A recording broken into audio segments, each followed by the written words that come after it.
Hi guys, and welcome back to Nick's Home Renovation, and welcome to my kitchen. Lots of you have sent me many questions about my kitchen, so this video is going to be a breakdown of everything to do with the kitchen itself. Not just the kitchen units, which is one thing where I have a lot of variety.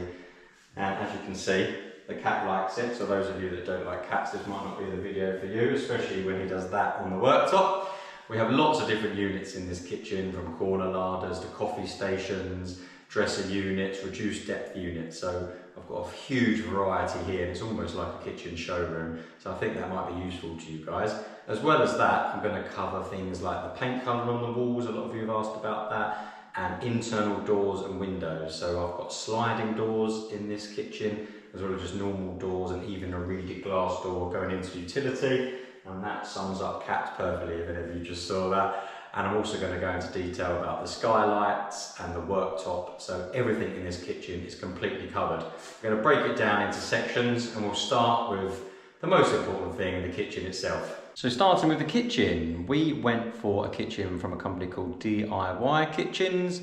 For those of you that have seen my videos before, I've used them a lot over the years, and they featured #1 actually on my kitchen review video, where I compared 5 kitchens in the UK for all their qualities, and they came out #1, which is one of the reasons I decided to use them on my own kitchen. As you can see, this is called the Bramley range from DIY Kitchens, and it's actually a bespoke colour. So it's denims by Farrow & Ball. DIY Kitchens typically do 10 or 11 stock colours, but they also do bespoke colours. So we did the denims from Farrow & Ball match, which we think looks absolutely fantastic. I'm going to take you around the kitchen slowly, sort of from left to right. We've got lots of different features, different larder units, different pan drawers, a coffee station, and lots of different features. It's almost like a kitchen showroom. We've got so many different varieties. I think you guys will find it very useful, and we'll go through the appliances too. So starting from left to right, we've got all of our appliances integrated. So if you don't know what that means, it basically means hidden. So this is our fridge, and it's all integrated, which I like because it keeps it neat. I'm not a big fan of things on display in American fridge freezers, for example. This is one of their double oven and microwave units, which I again really like, because you get big oven at the bottom, slightly smaller oven on the top, and then the microwave oven at the very top. So really handy on Christmas Day. We have sort of 4 or 5 shelves going on in there, lots of cooking, really useful. All of our appliances are from AEG, and all of them are through the DIY Kitchens. So everything you see in this kitchen is actually from DIY Kitchens. Dishwasher here, again AEG. This is something that I thought would be an absolute gimmick, but it's so good. It's called the Comfort Lift. I'm only showing you this because I'm clearly middle-aged now, and this is impressive for me these days. It literally lifts up and makes life so much easier when loading the dishwasher. I can't believe I'm showing you that, but I thought it was going to be an absolute gimmick, and I really like it from AEG. Really cool. Other features to show you is the cooker tap. So if you guys haven't seen, is it cooker or cooker taps? I don't know how you pronounce it, but this is instant hot water. We've got the hose on ours as well to sort of clean the sink and everything. And all you do to get it on is just 2 clicks and turn, and you've got instant hot water. Really useful when doing things like pasta, rice, noodles, and obviously tea and coffee as well. This is an undermount sink. So undermount just literally means, as you can imagine, under the worktop itself. Other cool features in this kitchen is the Le Mans unit. So this is called Le Mans 2, and it's basically a really clever bit of engineering to get the shelves that come out like this. We're not quite utilising it yet, as we've only got a toasty maker in there. But what we had in our old flat was just a unit that was just with nothing in it, and it just had piled up full of pans and things, and was deadly whenever you got something out, praying that things don't crash. So yeah, very clever design. So this is called Le Mans 2. And if you have the space for it, as it's only in the bigger corner units, I recommend it, as it's much neater way to store things. Now, we have lots of different pan drawers in this kitchen. So we have, these two have a hidden drawer up here. So it's called a 2+1, but the drawer is actually hidden. And this is just a normal 2-pan drawer. And then we have the spice racks, which is something, again, I didn't think would be that useful, but it's become really important in when we cook. I only basically got them because they're 15 centimeters each, and we had sort of a 30 centimeter gap. So I put those either side. and they come in really handy when cooking, just to have everything really accessible here, such as your oil, salt and pepper and spices, and they are very, very useful with the hob just there, as you can imagine. Here's the hidden drawer. So what we tend to put in the hidden drawer are things that are a little bit more dangerous that we don't want Lydia to get easy access to, like that, whereas these are just standard 2 drawers like that, just for pots and pans and things. And what we did was have the 3 drawer pan drawers like this. So sorry, this is called a 2+1, and this is just the 2 with the hidden drawer. So we went for the 3 drawers here because this is actually better for, you know, knives and forks and cutlery and things, because it's actually obviously a little painful if you had cutlery like this in a hidden drawer. You'd have to open that drawer and then the inner drawer to get to the knives and forks. So we thought that worked slightly better on here as well. And we also did it over on our coffee station, which I'll show you in a second. Another useful thing over here is a hidden bin unit. So we really like this because obviously you don't want your bin on display if you can help it, if you've got the room for these units. And something very middle-aged again, but handy because it just makes life easier. Secret drawer above it for your bin liners and wipes for the mess. Something about DIY kitchens I like is the tongue and groove end panel. So this is the tongue and groove, whereas most traditional end panels are just plain. I really like the detailing on the tongue and groove, and we did it on the end here of the island and here, just to tie it all in. Just makes it look a little bit classier, I think, and finishes it off nicely. But this induction hob is an 80cm one, again from AEG, all through the DIY Kitchens website, as is this fan from AEG.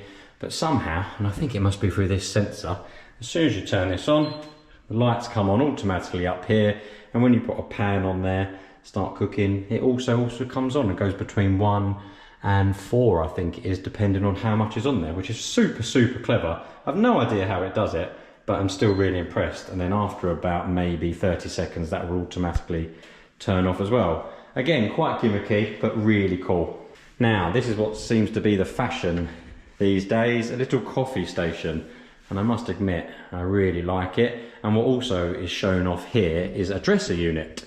So a dresser unit is something that sits on top of the worktop.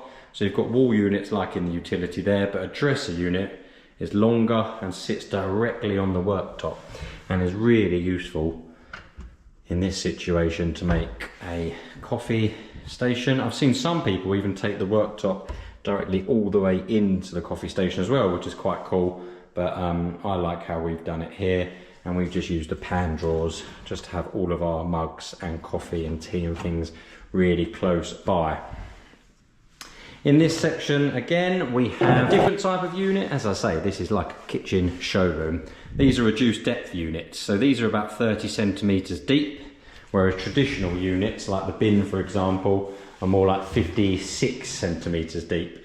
So what that does is, gives you about a 86 centimeters, but say 90 centimeters, 90 centimeters depth here, but then you have the overhang with the worktop giving you an extra 20 centimeters. So I think most people, if you had a 56 and a 56, it would just be too wide and you might not be able to have that overhang. So again, using the massive variety of units and things DIY kitchens have, that's a really good way to get some extra space and give you that overhang for the stalls. Larder cupboards. Now we are blessed, I'm glad to say, with larder cupboards of different varieties again. I really like these drawers. They're really neat and tidy, but you can also see what exactly is in there. We've got one for pasta and Lydia's snacks, and I dare say our snacks too. Really neat, tidy, but smart looking larders. Other larders in here are one of my favourite things and a really good hiding spot if you're playing hide and seek. So this is amazing. This is the corner larder. Again, all of these units through DIY Kitchens, it come with cool little lights and you can walk in there. Admittedly, we are not using it to its potential yet, as we've just shoved everything in since we moved in. But eventually I can imagine you can have this really neat with all your pastas and your drinks. Got a wine rack in here. These are all our new home presents people gave us. But it's absolutely so cool having a corner unit. It's basically about 1,000 by 1,000, so a metre by a metre. and it just gives you so much storage. Literally amazing. And as I said, as you can see by the Hoover, which will soon disappear, excellent hiding place if you're playing hide and seek with the kids. Different type of larder now. So this is a 1000 larder, and we are blessed with storage space. As I said, moving from a flat to a house, I'm sure we'll fill it eventually, but nothing yet apart from my late grand's fancy china, which is really nice to have that hand down to me. But yeah, I really like these drawers. They look so smart, really well built, and larders in general just are so useful. This in the corner is integrated freezer, so we're fortunate enough to have a separate fridge and freezer, which is really lucky. And again, I like all my things integrated. And then I'm definitely going to be judged by this, and it's completely fair enough, but this is our second dishwasher, again integrated, and again EAG through DIY Kitchens. I totally accept the criticism for that, but on Christmas Day and when we have loads of friends over, it is really useful. And we've gone for 2 different sinks. So we've gone for a butler sink from the DIY Kitchens website here, and then like I said before, we had an undermount in here. Just went for a butler just to make it a bit different, and you can usually get that in sort of country houses and utility rooms, so thought it looked a bit different. Got a different type of tap as well, and just gave it a nicer look for the utility. And then we've got a washing machine in here from AEG, tumble dryer in here from AEG, and all of these wall units. So the wall units are 90 centimeters. So you either have 90 centimeter wall units or 72 centimeter wall units. The 90 centimeter units go with the 230 centimeter tall one. So, and the 72 centimeter units typically go with the 215 centimeter one. And the last thing to point out about my particular kitchen is the plinth. So we've gone for a different type of plinth. So traditional plinths sort of are set back under these units, but these plinths are really smart and actually are protruding. I think it makes the island particularly look really smart, and also frames this whole coffee section really nicely as well. As you can see, really unusual to have plinths like that. Usually that little bit here won't be there, and that bit will be tucked maybe 10 mil, 20 mil behind the door. But I really like this protruding style, and really pleased with everything in this kitchen. I've also had a lot of questions about the paint we have on the walls here. So we actually got these from Brewers. It's their Albany range, and it's a colour match of Farrow and Ball in shaded white. What we wanted was something that really went well with these sort of darker units and the white of the ceiling, but actually something that was quite neutral. So we spent a lot of time looking around, and Brewers do such a good colour match. So when we found the Farrow and Ball shaded white, we gave that to them, and they did an amazing job. Their Albany range is such a high quality paint that I've used with clients over the years as well. Really handy in a kitchen, because if any little scuffs and marks, you can actually just wipe it clean. Just make sure you talk to them about which ones they advise in certain areas.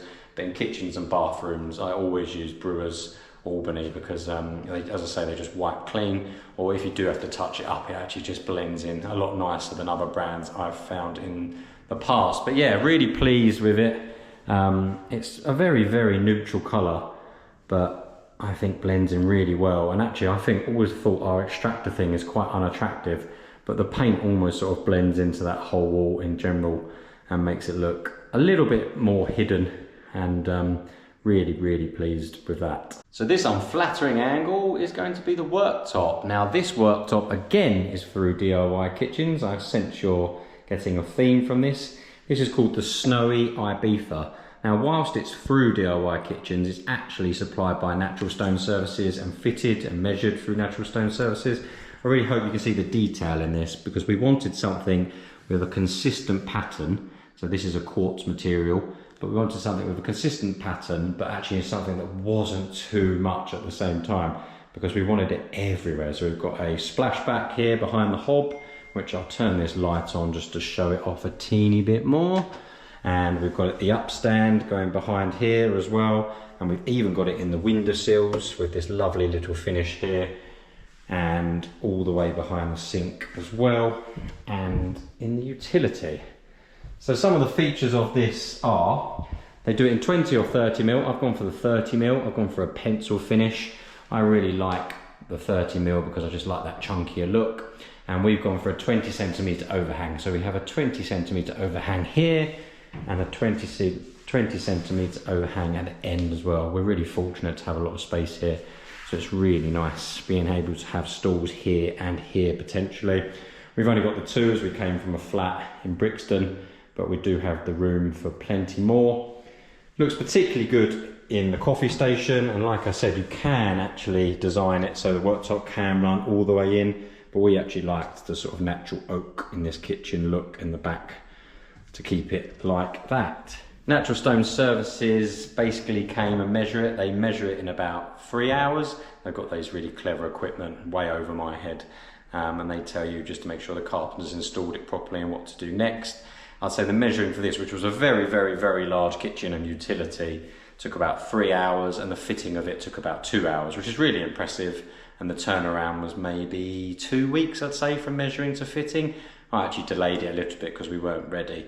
But yeah, really recommend it. And the snowy Ibiza looks fantastic, all through the DIY Kitchens website again. Now this unfortunate angle is our lantern, and these are from EOS Rooflights. So we're really lucky to have 2 lanterns, one in the kitchen here and one in the living room here, and one skylight down the end here, and these are all from EOS Rooflights. They're all aluminium, double glazed, and they look fantastic top and bottom. So I'll show you a video of them from above in a second as well. But I really like the black trim, and they look so attractive in and out. Typically it's been a very rainy day as usual today, so I might not be able to show it off in all their glory. But this is just a flat skylight, and they also do like walk-on ones and stuff. They do really cool stuff, and have done lots of work for me with clients in the past. But I prefer these lanterns as well. They look really amazing, and everything's manufactured in the UK, and they get them here really quickly, and they've never let me down. So it's truly a miserable day, but I'll show you the wet roof from above to show you the 2 lanterns. So there's the living room lantern, there's the kitchen lantern, and then that's the skylight over the back there. And they're really attractive from inside and outside, and actually look quite clean, so maybe the rain did me a favour. But yeah, those are from EOS Rooflights, and really recommend.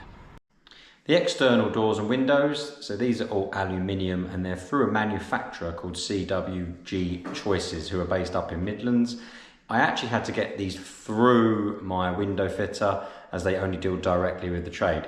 But I just thought I'd mention them to you guys just in case your window fitter can get through CWG Choices or something similar. Basically, we ended up going for the patio doors here in the middle here with 2 solid fixed patio doors here, and then 3 tall windows in the living room.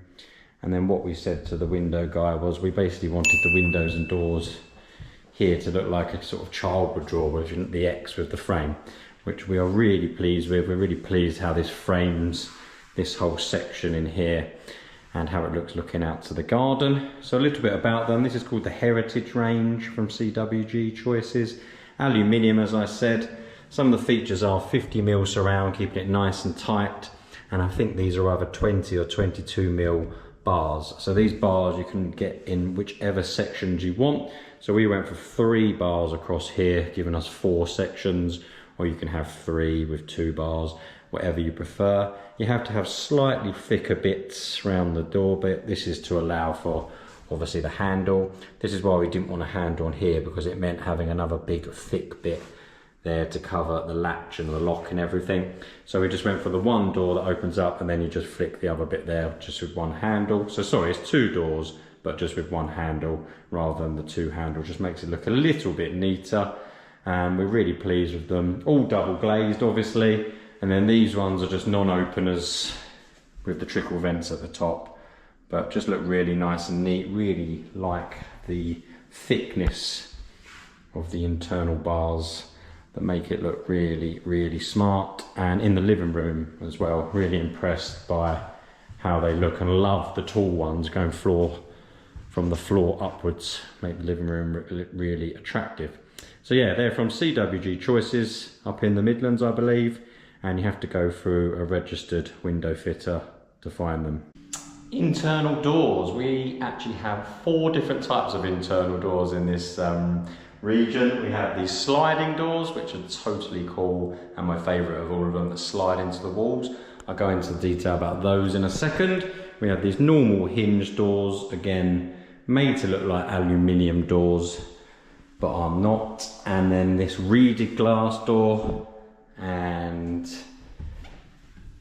just a more of a traditional oak fire door over there. So all of these doors are from a company called Door Supply Online, and they're the Soho LPD design. These sliding doors actually are quite costly, just FYI, because you have to buy this whole frame in here, which can range between sort of £500 and £800.